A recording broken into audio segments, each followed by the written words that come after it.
And we're back here for season 7 of Gaughan Racing, and the theme is a little bit old and a little bit new. I'm Jeff Motley from Las Vegas Motor Speedway, not beside him in studio, but joining us remotely from Daytona, getting ready for the Daytona 500, my sidekick, Brendan Gaughan. Brendan, we're back here at the South Point Studios this year. New place. We're on YouTube, and we're on Sirius XM this year. It's going to be awesome.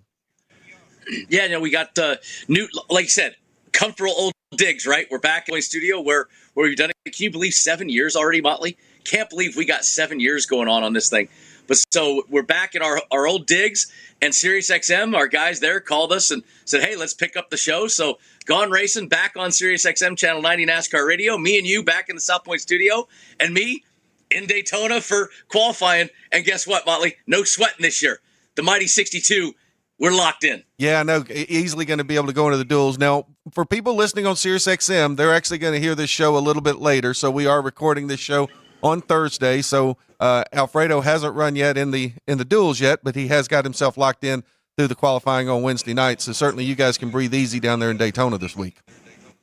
Yep, and everybody has to remember that's one thing that we need to remind the fans when they watch Gaughan Racing, when we do our picks, when we give the odds. We do this show very early. We make sure we try to get this done. Well, one, me and you, Motley, we go to the track a lot. And we need, we have to leave. But two, our odds are early. So whatever you're doing, whenever you're betting with Gaughan Racing on NASCAR, you always want to make sure you get the best odds or on early odds, right, before qualifying, because they will change as it goes on.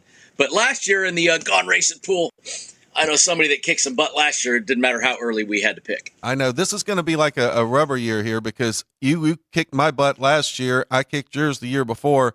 And, we have a pit crew. Right. Our pit crew be making picks. We may not be getting all the Brad Keselowski picks. Our pit crew looks a little bit different this year like some of the race teams do. And speaking of new, there's some new stuff going on this year with NASCAR. We got some new drivers and some new places this year. I think probably the big headliners are over at Stewart-Haas Racing with Josh Berry heading over there, as well as Noah Gragson replacing the retiring Kevin Harvick and replacing Eric Almirola.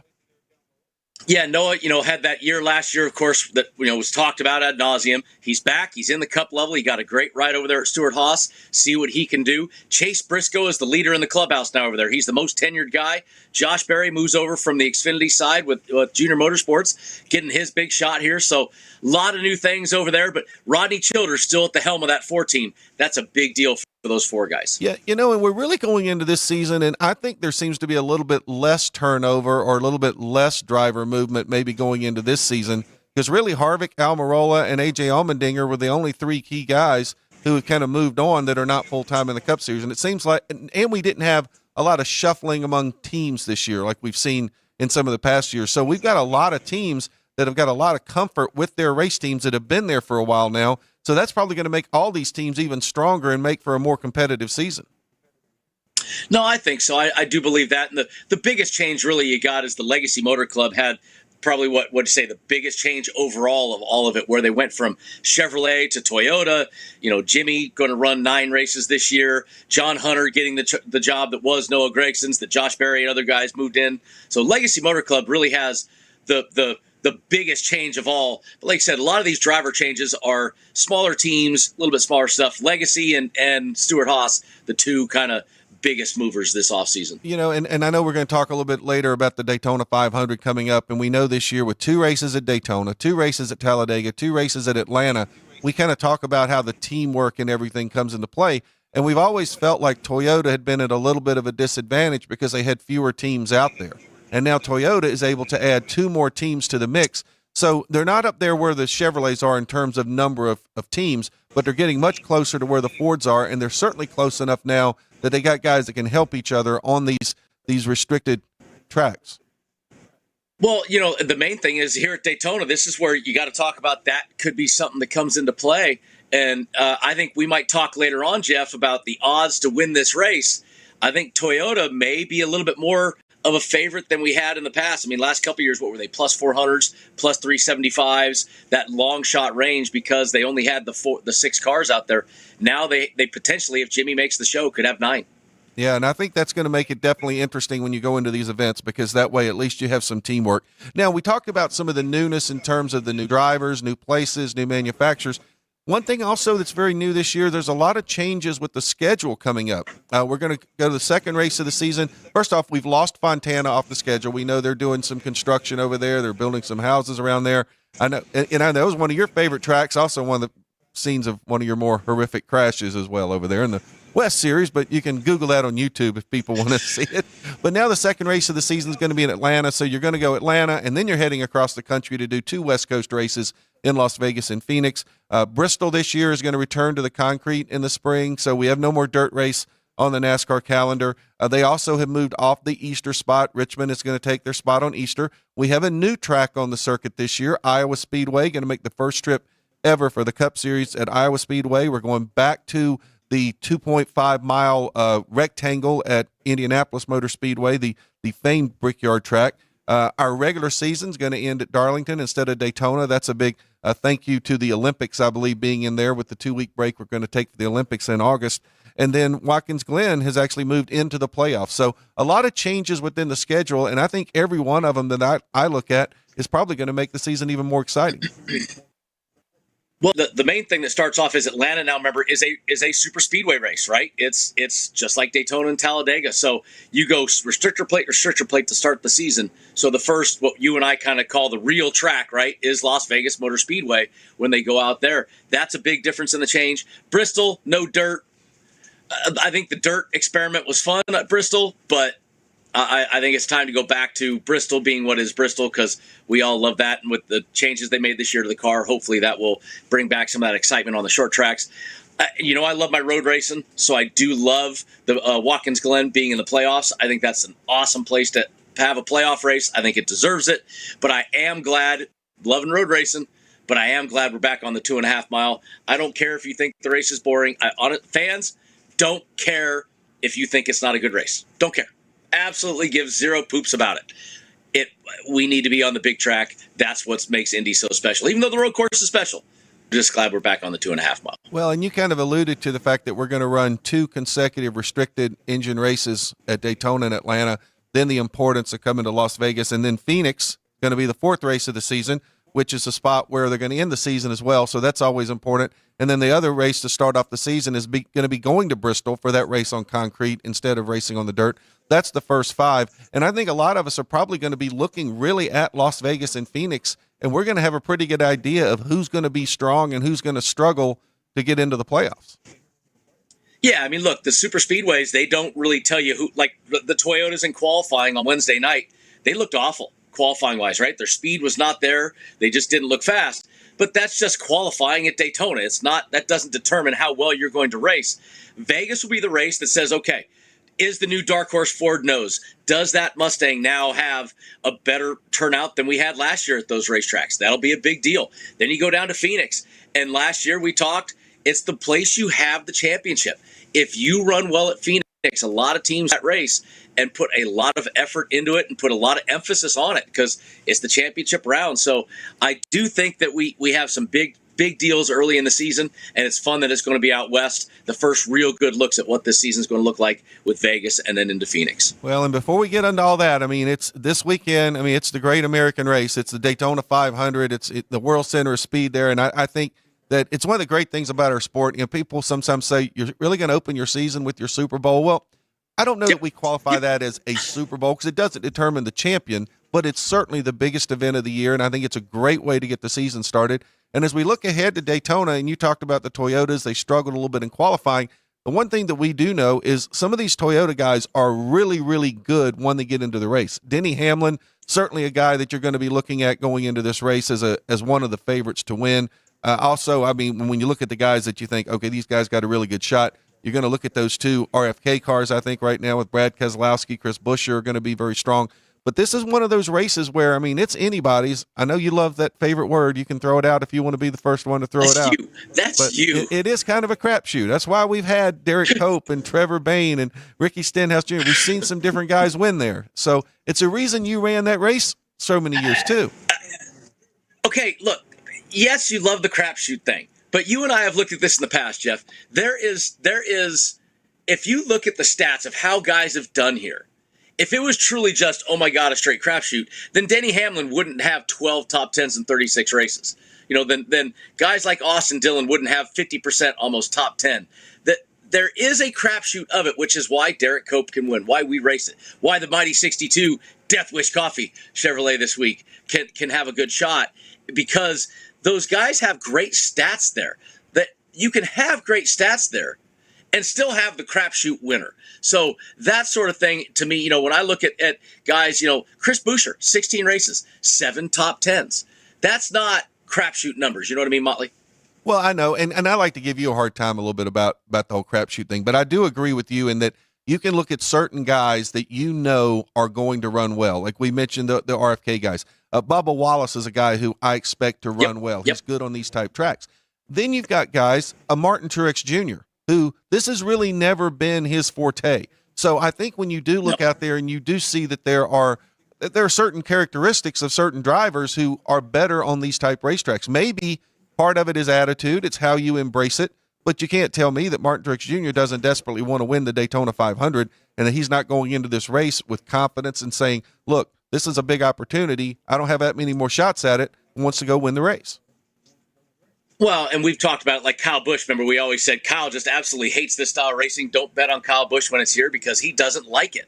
But Kyle looked better last year, so it puts him back in the conversation. Truex, like you said, has never been great at these places, so it kind of makes you stay away from a Truex. But it's still, yes, you have the crapshoot. You could bet on one of these long shot guys, Michael McDowell. But Michael McDowell is great at this, runs great at these tracks. That's why he's always in the conversation here. So there are guys that do it well. Austin Dillon and the RCR cars, they always do it well here. So there's still guys you got to pay attention to that we can lean our bets towards, but still hide where we can still take guys that have good runs all the time. No, I think you're exactly right. And that's what we're going to be able to do when we come back in our next segment. When we come back on the next segment, we're going to be able to talk about the odds to win this weekend at Daytona and also the odds to finish in the top 3. You're listening to Gaughan Racing right here on Sirius XM and the South Point Network.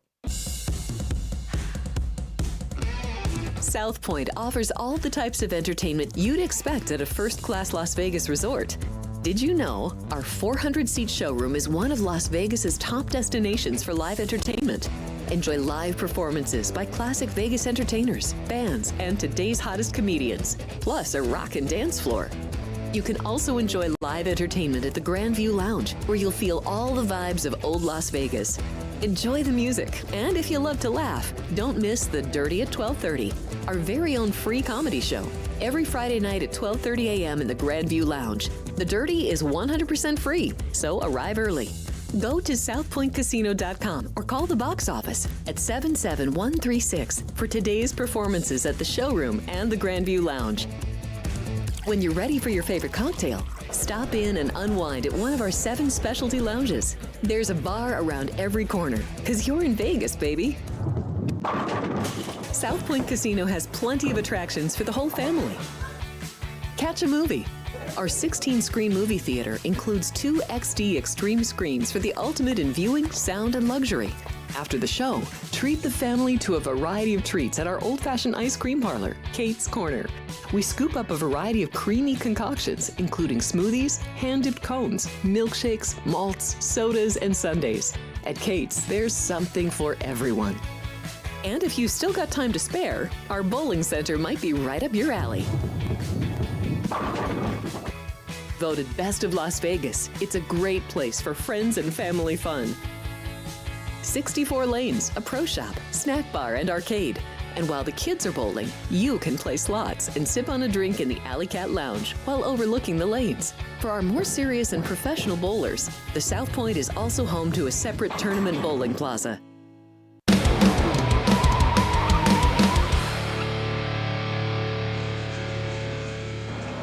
Want to rewatch any part of today's show? Find us on our YouTube channel at South Point Studio. We give you the latest news, odds, and everything you need to know to head to the betting counter before each NASCAR Cup Series race. And it's free to subscribe. And you can also find us on Sirius XM. Sign up today and get 3 months for only $1. And you can stream Gaughan Racing on any device. Jeff Motley, Brendan Gaughan back here in the South Point Studio talking all things Daytona 500. Brendan, we got the odds out, and I don't think it's a really big surprise that there's a log jam of drivers that are all listed as the favorites. Brad Keselowski, Ryan Blaney, Denny Hamlin, Chris Buescher, Chase Elliott, Joey Logano are all 12-1. Kyle Busch is 14-1. William Byron and Bubba Wallace at 16-1. Christopher Bell, Kyle Larson at 20. Ty Gibbs, Austin Cindric, Eric Jones 25-1. Alex Bowman and Martin Truex Jr. coming in at 30-1. And we should point out these are odds courtesy of the South Point Hotel, Casino, and Spa. Yeah, and the main thing is this year maybe a few differences. We're going to have a few more odds from the South Point, of course. Look, a lot of guys sitting at 12-1, right? I mean, that's Jeff. That's what you always say, which is it's 12-1. A lot of people can win this race. So you got a whole slew of them right there. When I'm looking at this on this top page, though, I really, really do like looking over to that right side. Austin Cindric. I know hasn't been quite what he wants, right? Hasn't been quite what we've talked about. But those Penske cars look so good in qualifying, and he's sitting there at 25-1. That number to me sticks out quickly. Well, we like to talk about the double-digit guys, and normally we get into the season and we're not racing at Daytona or Talladega or Atlanta. We see guys, you're going to get a Kyle Larson's going to come in at one time this year. He's probably going to be 3-1 or 4-1, but we're talking about these big numbers up there. And I think this is an opportunity, and we don't normally advise doing this, but this is an opportunity where you might really go out there and pick 3 or 4 different guys to win. Because keep in mind, the way this works is if it's 12-1 and you bet $10, that's to win 120. So if you want to bet on 4 guys at 12-1, if you hit one of them, you're still going to win $80. So that's still a great opportunity. So I think when you look at some of these guys out here and you look at some of the numbers, I talked about how well Bubba Wallace runs on these. There's Austin Cindric. He's won this race before. He's going to run strong, and he's got strong teammates. He's coming in there at 25-1. Eric Jones comes in with a great attitude into these type races. He's 25-1. We know how strong Hendrick cars have been here. There's Alex Bowman sitting there at 30-1 in one of the Hendrick cars. So there's some opportunities here on the Daytona 500 to be able to make some money. Yeah, I mean, look, Austin Cindric is a winner of this race. He's a past winner of the Daytona 500. He's at 25-1. You get to that second page, Motley, there's winners of this race and winners of restrictor play or super speedway races that we haven't even got to yet that have longer odds than 30-1. Well, let's take a look at our page 2 of our odds up here. We talked about how long odds some of these guys really do have. Looking at Ricky Stenhouse Jr., Austin Cindric, Alex Bowman, I can't even get all that out. 28-1. Looking up here, Tyler Reddick, Chase Briscoe, Ross Chastain, 30-1. Josh Berry, Michael McDowell, another former winner there, 40-1. Ryan Preece, Daniel Suarez, Austin Dillon, 40-1. Corey LaJoie, 50-1. Noah Gragson, Carson Hocevar, John Hunter Nemechek, Harrison Burton, Todd Gillen, all 60-1. And we got a field bet this year of 20-1. Your boy Alfredo gets in there into 20-1. Listen, I've got to call Jimmy and Chris right now. We got to get that field bet off of here. Or at least take it down to 10-1, 20-1 on the field. Motley, that's a fun bet. I think I might know one of my bets for today already just off of that one, even though they got so many drivers listed.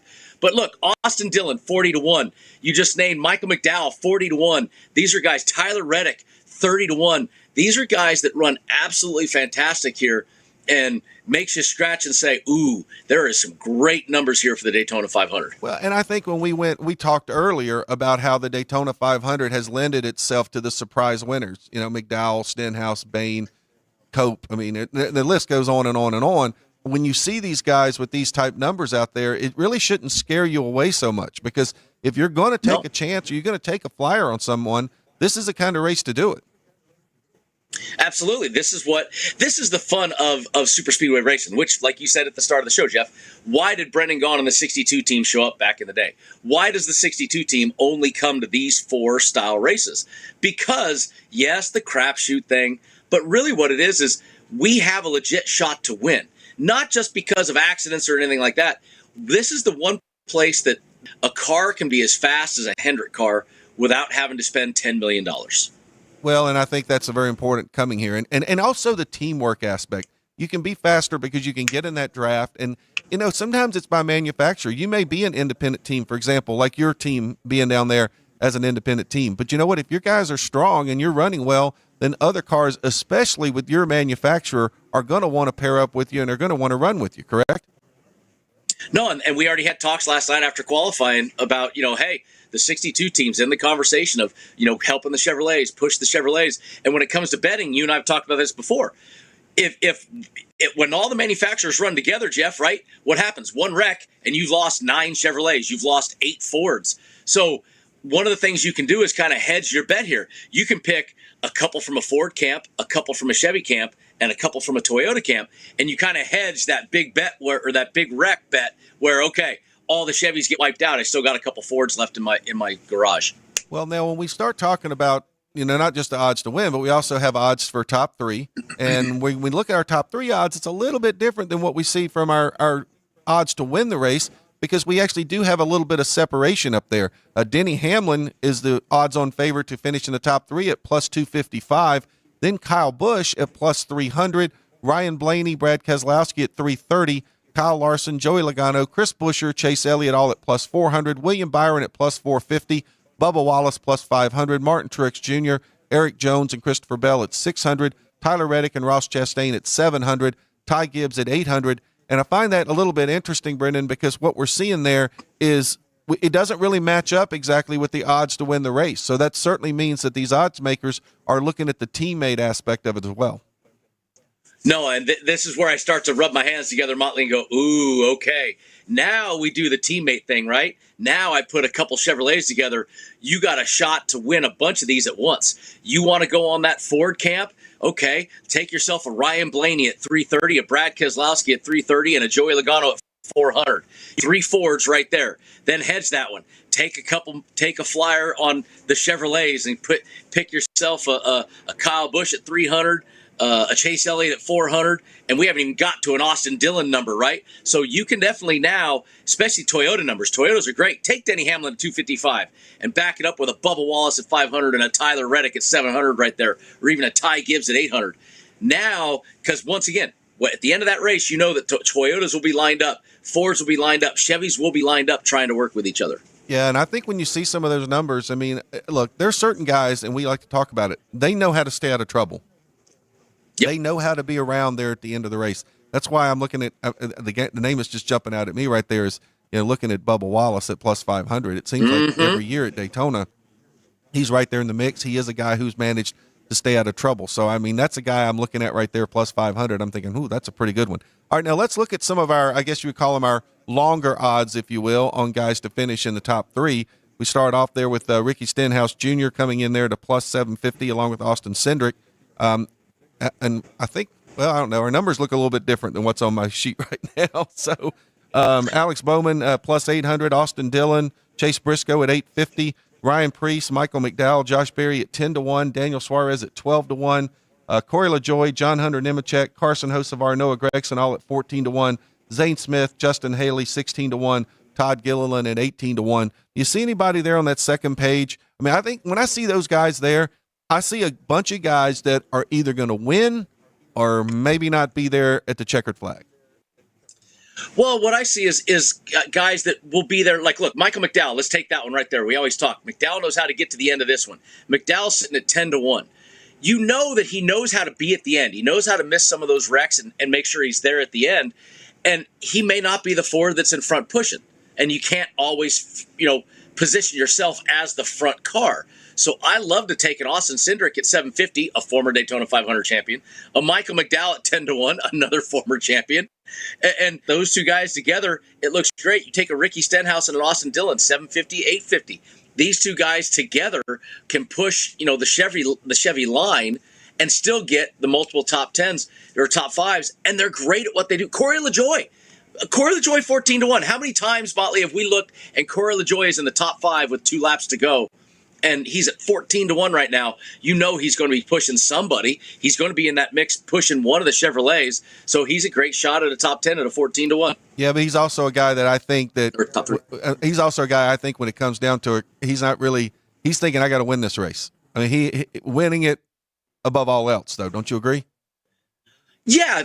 Look, I had the same thing when I was here. I want to win it above all else. But – you can't always position yourself to be that top Chevy in that line. If you're there, I'm going to win it. When I come off of turn 4, I'm going to try to pass somebody to go win the race. But at the same time, if I'm not in that position to win, but I'm sitting third and I'm pushing 2 Chevys and I know I can't win, and my option is 3rd or 15th, I'm going to sit 3rd and be very, very happy. Absolutely. Now, we've kind of gone over the odds to win, the odds for top 3, and we have some new listeners, I'm sure, on SiriusXM. They're listening to us maybe for the very first time. So I think one thing it's important that we do throughout the show today and maybe for the next few weeks is kind of educate our listeners a little bit on how this actually works. So explain to everyone, for example, Bubba Wallace comes in, odds to win at 16-1, but he's plus 500 for a top 3. Kind of explain that to the novice that may be listening. Maybe they're getting ready to go on DraftKings and be able to put their bet down on their app or whatever. Yeah, so there's 2 ways when you do a bet. You have a plus 500 number, or you have like a 16-1 number. They normally do the higher double-digit numbers as a 16-1, 11-1, 12-1. All that number means is how much it takes to win $1. Bet $16 or bet $1, win 16.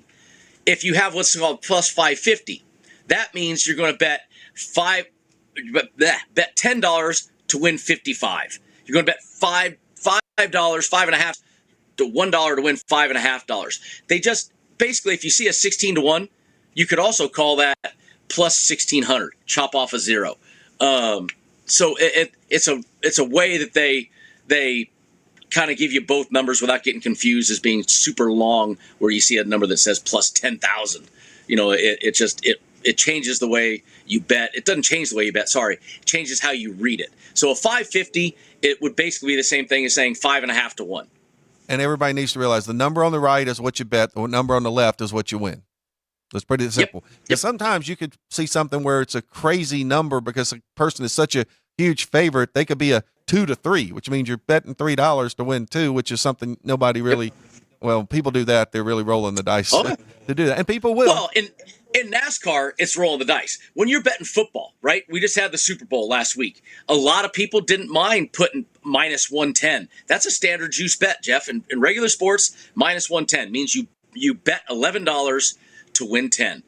And that is the casino takes is that 10 cents. That's what we do. That's how we make our money. So it's in regular sports, a minus 110, a minus 125, a minus 150. You're betting that all day long and twice on Sunday.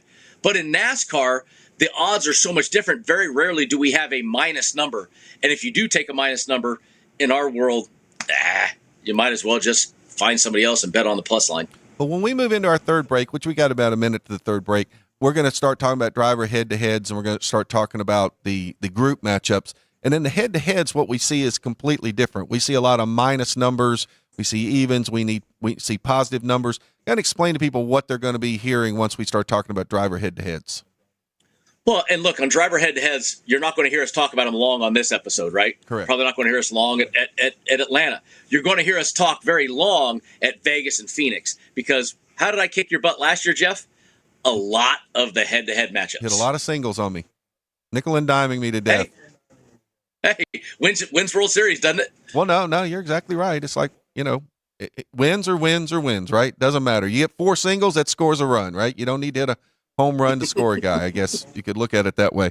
All right, when we do come back on Gaughan Racing, that's what we're going to get into. We're going to get into our head-to-head matchups, also our group matchups, which that's what Brendan and I love the most. We love talking about the group matchups. We'll be right back here on Gaughan Racing on SiriusXM and at the South Point studio.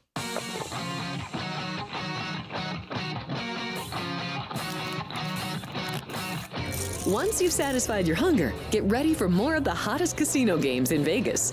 Our 24-hour, 30-table non-smoking poker room proudly hosts all the most popular poker games with a variety of betting limits. Visit the poker room for a schedule of daily tournaments. Whether you're going to hold 'em or fold 'em, the best place for poker is at South Point Casino.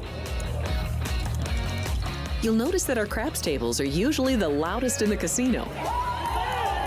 If you've never played, join one of our free craps lessons to find out what makes this game so exciting. Check with the craps dealer for schedules and give it a roll. Bingo is also an exciting way to spend your time. We offer 7 sessions of bingo every day. Bingo! And each session includes a cash ball jackpot, 12 bingo games, a progressive double action game, and a $10,000 bonus coverall. Electronic units are available. If you haven't played bingo with us, give it a try today. Guests can also get in on the action at our one-of-a-kind Racin sportsbooks. 2 separate rooms designed to maximize your experience and comfort. Our sportsbook, with over 400 seats, puts you right in the middle of the action, 24 hours a day. The friendly ticket writers are happy to help, and it's conveniently located next to the famous Del Mar Deli, where you'll find supersized portions of delicious deli items like roast beef, pastrami, and Reuben sandwiches, or soups, salads, and pizza, plus spectacular desserts fit for a king. And right next door is the Racebook, over 150 seats, each with its own TV screen. There are 16 interactive player terminals, so you can bet right from your seat.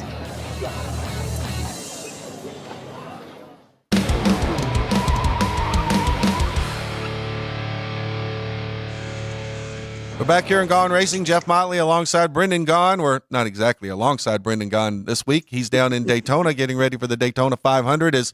What is your title, your team competition director, vice president for the Beard Motorsports car, or what is it? Grand Poobah. I am the director of race operations, and as we saw in the last segment, my lovely team owner, Mrs. Amy Beard, she is. This is how cool this team is. I got the team owner and her husband and their niece cousin in the back packing Death Wish coffee giveaway boxes to the fans right now. So that's how cool this team is. The team owner is actually packing Death Wish coffee boxes. I just want to see Rick Hendrick and Roger Penske putting care packages together for their sponsors. I think that would be fantastic. Okay. Yeah, I don't see that soon. Yeah, well, okay. All right, so we digress. All right, on our third segment, we talked a little bit earlier in the previous break. We're going to get into our driver head-to-heads. You and I do not spend a lot of time on those during the Daytona race because really, honestly, they're just not very good odds. Like Ryan Blaney's even money against Brad Keselowski at -20, and guess what? We've got 9 odds up here on our list here, and all of them are even monies against -120. So honestly, I'm not spending much time on it unless you want to talk about it. Well, let's talk about what you did last time. Let's educate the people a little bit. You see that -120? That means you're going to bet $12 to win 10. That's what it means. That means they're the favorite. No, we need to tell people that when that bet $12 to win 10 means that if you win it, they're going to hand you 22. It's not that you're going to bet 12 and they're going to hand you 10 back if you win. They give you your bet back. They're going to give you $10 as a win and your $12 back. Correct. And even money is just that. It's even money. You bet $10, you're going to win $10. There's no juice on it. So the favorite is the minus or the lower positive odd, and the guy with the big positive is a long shot. This is why we don't say we talk about them long on the head-to-heads on Daytona and Talladega. They all look like this. It's right now that's the crapshoot of this one. This is give or take. There's nothing really fun there. You got teammates with Seabell and Ty Gibbs. Okay, you got teammates out there, Ford teammates with Keselowski, Blaney. Tough to pick those. If I was going to pick anything, Jeff, I'd go to a Kyle Busch, Ty Gibbs, Chevrolet and Toyota matchup where I've got cross manufacturer, hoping one manufacturer is going to, miss the wreck. Some might be in the other wreck, and you end up with finding cross manufacturers. But Larson, Bowman, same team. They're going to be pushing each other. They're going to be right next to each other. Hard to pick those. And that's about all we're going to talk about the driver head-to-heads, because let's move on to our group matchups. And for those of you listening on SiriusXM who are not familiar with the group matchups, so what happens is we have 6 different groups. There are 4 drivers in each group, and they all have odds assigned to them, and they only have to win that group. If they could finish 30th in the race, if the other 3 guys in their group finish below them in the standings, they are still a winner. So that's how these group matchups are going to want to work. And you're going to see that based on the group letter, Group A be the better drivers, Group B next list down, kind of like that whole thing, way things work. All right, Group A, Brad Keselowski, Ryan Blaney, Denny Hamlin are all plus 260, and Chris Buescher is a plus 290. How do you like Group A? Well, look, here once again, I'm going to talk a lot about manufacturers working together. Right here, I have Brad Keselowski, Ryan Blaney, and Chris Buescher. All 3 of them are in Fords, 2 of them on the same team. I don't like this group. Those 3 will be pushing each other, will most likely be in the same line. So for me, that makes me like this group because they got 3 Fords and 1 Toyota, which means I'm going to like Denny Hamlin in this group only because, 1, Denny Hamlin's great here, but 2, because I got a guy that in this group will not be pushing any of those other guys. He will be on his own, separate of them. Okay, I can kind of buy into that a little bit, and I think you're right. I think the issue there is going to be when you got teammates, it's going to really, like let's say Keselowski and Buescher are running together. Well, if Keselowski is in front of Buescher with 5 to go and Keselowski's leading the race, Buescher pretty much needs to stay behind him, right? I mean, he's not going to try to pull out there and pass. So when you have teammates in a group, it's pretty much going to be a little bit of luck on who's in front when there's 5 to go, correct? Yeah, and you look, you'll pass them maybe at the last corner, but you're not going to cost yourself or your team the W to pass your guy for the one spot. So they will stay in line, and you have 3 of them there that stay in line, one of them that's an odd man. So I like Group A. And normally you and I, for the listeners all season long, you rarely see us bet Group A, me and you, a lot, because it's always one of the toughest ones to pick. In this case, I love Denny Hamlin Group A at 260. All right, well, let's take a look over at Group B, and now we get to Group B. We're going to see a real, I guess, a lot of diversity when it comes to manufacturers here. We got Joey Logano, the favorite, in a Ford at plus 250, Chase Elliott in a Chevrolet plus 265, Bubba Wallace in a Toyota at plus 275, and then another Chevrolet, William Byron, Elliott's teammate, at plus 280. You kind of have the same situation, though, in Group B that you have with Buescher and Keselowski in Group A. Yeah, and this one makes, once again, we had 3 versus 1 in Group A, right? Here you have 2 Chevrolet teammates in Chase and Byron, and then you got a Ford and a Toyota standalone. I dislike this because too much diversity in the manufacturers, not just, hey, cut and dry, one Toyota. So on this, Chase and Byron, they're going to be working with each other. Logano's on his own, Wallace on his own. Logano's super fast. I just, for me, this one, I think every single one of these guys is a guy that knows how to get to the end and knows how to win this race. So Group B for me is the one that we always talk, Jeff. There's one that I don't like at all. To me, this is Group B. Well, I have to admit, I kind of like Joey Logano right here. Logano really embraces Daytona, and and again, Joey Logano is in a situation here where he doesn't have to beat a teammate to win this group. And I think that's important, that if he is behind Blaney or he is behind Cindric, he can push them to the win and still win his group. That's the difference, I thought, in Group A, where Buescher or Keselowski would have to help a teammate here. The one guy that doesn't in this group here, Joey Logano, does not have to. I actually kind of like Joey there. All right, let's take a look over at groups. Well, I agree. I agree with that. Same reason I like the first one. It's only the Ford. But I think all 4 of those guys, to me, are too strong for me to pick one. That's understandable. All right, let's move on to Group C. Our favorite there is Kyle Busch at plus 235. Christopher Bell comes in at plus 265. Then we have Ty Gibbs at plus 275 and Austin Cindric at plus 300. Well, so and Motley, the South Point put odds for us now. So you're reading some odds that came from Westgate. What's nice is the South Point has tried to help us out here and put some odds up for us. So a little bit different. We got the favorite at 200 with the Kyle Busch. But on this group right here, what I see Christopher Bell, Ty Gibbs, the 2 teammates again. I see former winner Austin Cindric down there at 300, and I got Kyle Busch at the top at 200. Motley, same theory you said in the last one. But in this group, I like Austin Cindric as a favorite anyway. We always talk. Kyle notoriously didn't like this till he came to RCR last year, changed his mood a little bit. But how long will that mood last? I love the dog here at plus 300. I can definitely buy into that. I mean, we know he's going to be good here. We know the Penske cars always run well here. He's got a win here. So certainly Cindric got to look at. Now looking over here at Group D and find this a little bit surprising. We got some pretty big names here in Group D. Kyle Larson, who is a guy who has not had a great deal of success at Daytona, especially in the Daytona 500. He's at plus 200. Alex Bowman is plus 250. Martin Truex Jr. at plus 270. And Tyler Reddick is the long shot there at plus 300. Well, and this is one of those don't get used to seeing those names in Group B, right, Jeff? Those are pretty stout names over down there in Group D. That's just for Daytona and maybe Atlanta. This one right here, though, you and I talked. Martin Truex Jr. Not good, like it, right? Normally, he's not even in that group pushing the Toyotas at the end because it's not his forte. Larson plus 200, kind of small odd in a group. So that leads me to Alex Bowman and Tyler Reddick. I like both of those numbers. I like 250. I like 300. I like Bowman and Reddick. One of his teammates is in there, which kind of stinks with Larson. So maybe that leans me back towards Tyler Reddick. Even though it's his teammate, kind of, with Martin Truex Jr., I still like Reddick over Truex Jr. just because of history. Well, I know he's only plus 200, but Kyle Larson's going to eventually hit it at Daytona. He's too good of a racer, too good of a car. I like Kyle Larson. Give me him in Group D. All right, let's take a look over at our Group E. We have a couple of groups left here at Group E. Chase Briscoe is coming in as the favorite on that. He is at plus 260 along with Ross Chastain. And then Ricky Stenhouse Jr., last year's winner of the Daytona 500, and Eric Jones at plus 270. Yeah, the bad news here is they got such a tight spread, right? Motley, it's 260s and 270s. And this is kind of one that would intrigue. You got in the lone Ford in that group, you got Chastain and Stenhouse in the two Chevys and Eric Jones in the lone Toyota. I got to say, I kind of like that Chase Briscoe. I know Briscoe's been disappointing the last year or so, but where he hasn't been very disappointing is at these super speedways. I kind of like Briscoe at the 260. I'm only kind of on Eric Jones this year. I think he's going to be strong this year. I like Okay. Eric Jones there. I like him here. And now, look at our final group, Group F, Josh Berry. Well, hey, hold on, Jeff.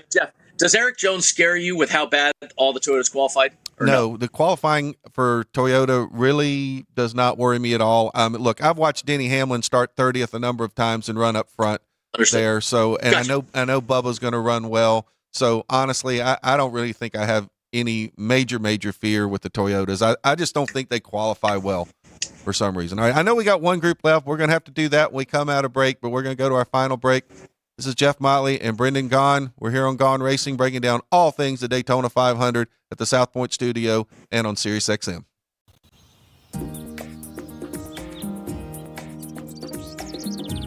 South Point is also proud to provide a variety of relaxing amenities for the guests who want to be pampered. Soak up the sun and let your stress melt away in our lagoon-style Paradise swimming pool. A relaxing getaway where you can bask in the desert sun and enjoy seasonal food and bar service poolside. And if you really want to escape, come to Spa Costa del Sur. From couple suites to a co-ed wet area, our spa caters to business and leisure travelers who want to unwind and elevate their senses. A visit to one of our spa's steam, sauna, or whirlpool treatment rooms will leave any guest feeling like they can take on the world. Our gaming amenities include over 60 table games and over 2,600 of the most popular slot and video poker machines. We have penny slots, including the popular Buffalo games, and real machines like Wheel of Fortune, Triple Sevens, and Mega Bucks. If you prefer video poker, try Deuces Wild, Double Double Bonus, or a variety of multi-denomination games. Or try your hand at one of the most popular casino table games in the world, Blackjack. Don't let the game intimidate you. Blackjack, also known as 21, is both easy and fun. And our dealers are always happy to assist. And the best part? Blackjack always pays 3-2. Next, check out the roulette tables. Roulette is one of the easiest casino games to learn, and so much fun to play.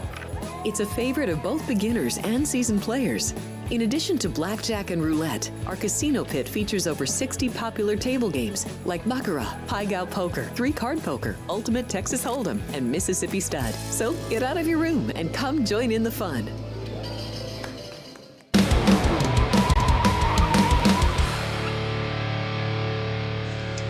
All right, back here on Gaughan Racing, Jeff Motley, Brendan Gaughan joining us live from Daytona International Speedway, getting ready for the Daytona 500.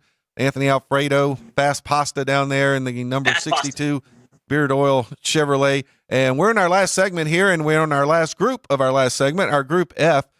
Josh Berry, Michael McDowell, Daniel Suarez, all at plus 270. Ryan Preece at plus 275. Everybody remembers Preece had the big crash last year. And then he actually came back the next week, which was just amazing. But what do you think about this group? I see the guy who's a former Daytona 500 winner in here, and I'm like, how do I not bet this guy? Well, and look, it's the exact opposite of what I talked earlier. You've got 3 Fords right there with Berry, McDowell, Preece, and with only 1 Chevrolet with Suarez. But I'm sorry, Michael McDowell in Group F at plus 270. I got to jump all over that, man. He knows how to get to the finish of these things. I'm with you there. I am all in on Michael McDowell in that group, no question. That doesn't mean he's going to win it, but he certainly, to me, should be a prohibitive favorite instead of tied with Josh Berry and Daniel Suarez. All right, our last odd we've got is our manufacturer prop. Ford is the favorite there at a plus 130. Chevrolet is plus 160, and Toyota kind of a long shot there at plus 280. But boy, I tell you what, Denny Hamlin in there. I mean, he's always strong. Look, that 280 I just talked about at the start of the show. We teased that I said, normally the Toyota bet at this place is a longer shot. They've got it down to 280, but I'm sorry, I don't think that's long.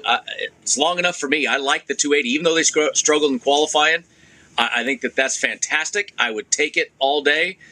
Denny Hamlin is your favorite in that one. I like Bell. I like a lot of those Toyotas. So 280 on the Toyota camp. I'm jumping on that.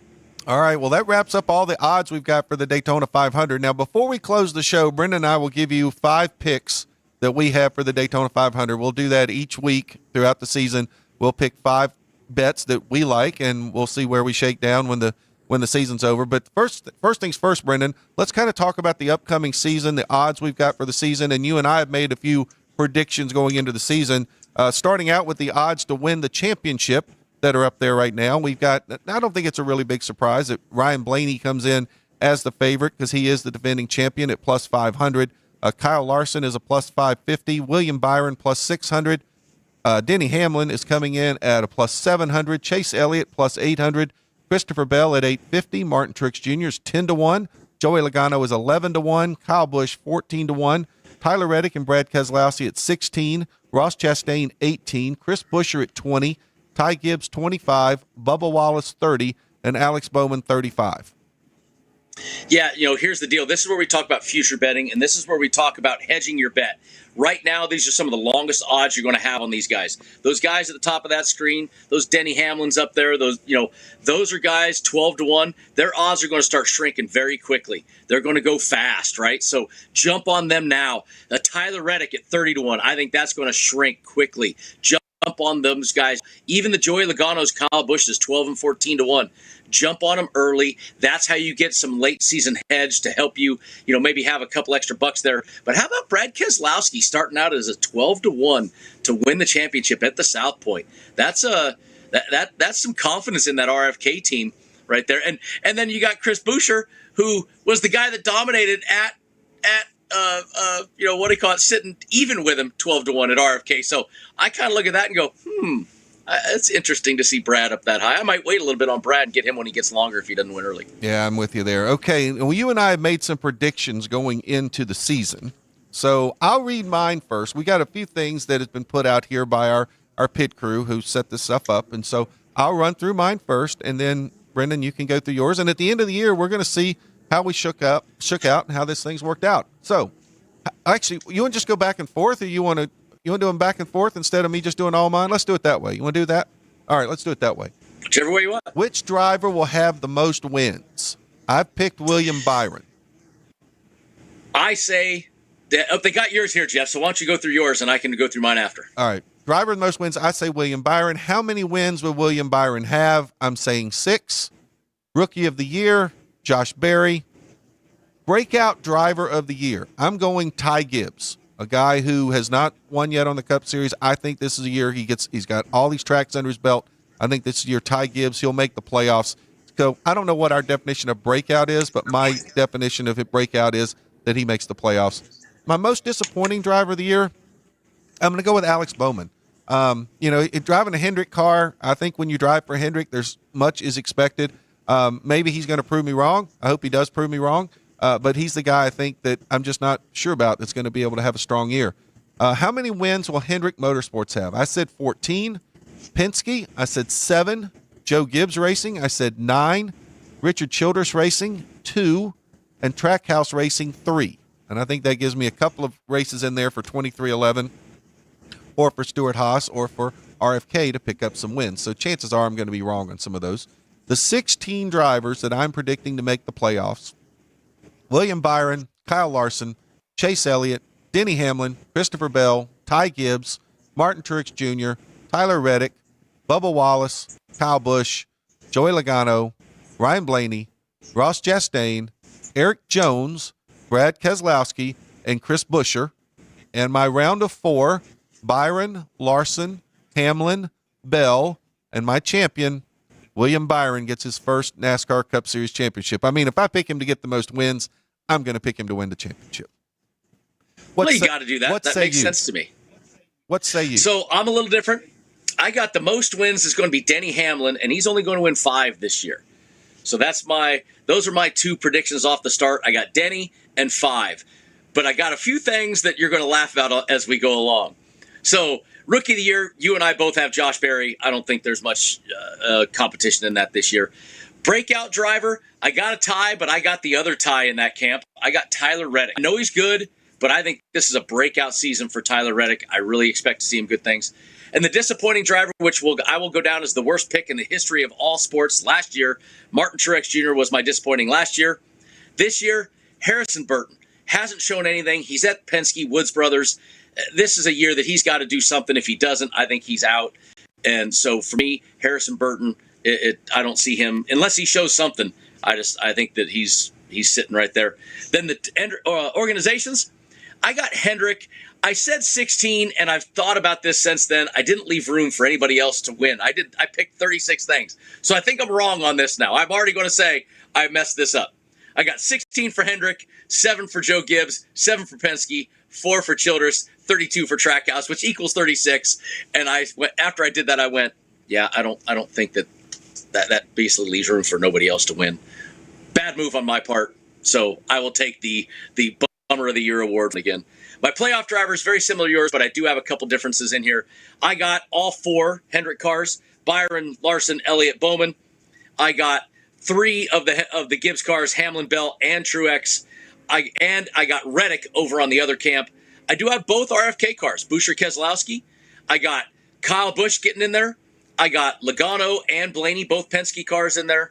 I got Chastain and Suarez, both Trackhouse cars, and I got Michael McDowell. With all these road courses and all these super speedway races, I like McDowell. My final 4: Larson, Logano, Bell, Reddick. I do not have Denny Hamlin, the guy who wins the most races, in that final 4. And then I'm picking Kyle Larson back again as the champion this year. I think this is going to be a great season for Larson. Well, I think Kyle Larson's a pretty good pick every year. The guy's certainly one of the stronger ones out there. Okay, now we got a few more predictions we got to make, and these are our 5 bets for the Daytona 500. And as per how'd they go last year?